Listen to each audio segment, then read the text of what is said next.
Assalamualaikum warahmatullahi wabarakatuh. Salam sejahtera bagi kita semua. Salam Om Swastiastu, Namo Buddhaya, salam kebajikan. Semoga hari ini kita dalam keadaan sehat dan semangat. Yang terhormat Bapak Rahmat Pike Piranda selaku tutor public speaking kelas 419 serta rekan-rekan semua yang saya banggakan. Perkenalkan, nama saya Dera Royani dari Prodi Ilmu Komunikasi di Universitas Terbuka UPPJJ Taiwan. Pada kesempatan kali ini, saya akan membahas topik tentang peluang bekerja sambil belajar di luar negeri. Sebelum memasuki ke pembahasan, saya mau bertanya terlebih dahulu. Pernahkah kalian mendengar orang berkata kerja jadi caregiver di luar negeri, khususnya di Taiwan itu capek, dipandang rendah, bahkan lingkungan pergaulannya bebas? Atau mungkin ada juga yang langsung berpikir negatif ketika mendengar seseorang bekerja di Taiwan. Ada yang menganggap kerja di Taiwan hanya pekerjaan kasar, ada juga yang menilai kehidupan pekerja di luar negeri identik dengan hal-hal yang negatif. Padahal tidak semua anggapan tersebut benar. Karena sebenarnya di balik pekerjaan caregiver di Taiwan, ada banyak hal positif yang bisa didapatkan. Selain memperoleh penghasilan, banyak pekerja yang justru belajar menjadi pribadi yang lebih mandiri dan bertanggung jawab. Bahkan ada juga yang memanfaatkan kesempatan tersebut untuk belajar bahasa asing, terutama Mandarin, dan melanjutkan pendidikannya. Bekerja sebagai caregiver di Taiwan bukan hanya tentang bekerja menjaga lansia, tetapi juga bisa menjadi peluang untuk mengembangkan diri dan meraih masa depan yang lebih baik. Saat ini, Taiwan menjadi salah satu negara dengan jumlah lansia yang terus meningkat. Karena itu, kebutuhan tenaga caregiver juga semakin besar. Berdasarkan informasi dari Ministry of Labor Taiwan, sektor perawatan lansia menjadi salah satu bidang yang paling membutuhkan tenaga kerja asing termasuk dari Indonesia. Hal ini menunjukkan bahwa pekerjaan caregiver memiliki peluang kerja yang luas dan cukup menjanjikan. Namun yang menarik, pekerja di Taiwan ternyata tidak hanya tentang bekerja. Banyak pekerja migran memanfaatkan kesempatan tersebut untuk belajar bahasa Mandarin.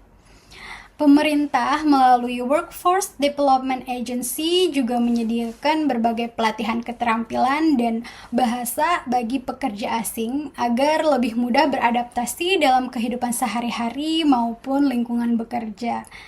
Selain program pemerintah Taiwan, terdapat juga organisasi sosial dan para pengajar freelance yang menyediakan kelas bahasa Mandarin.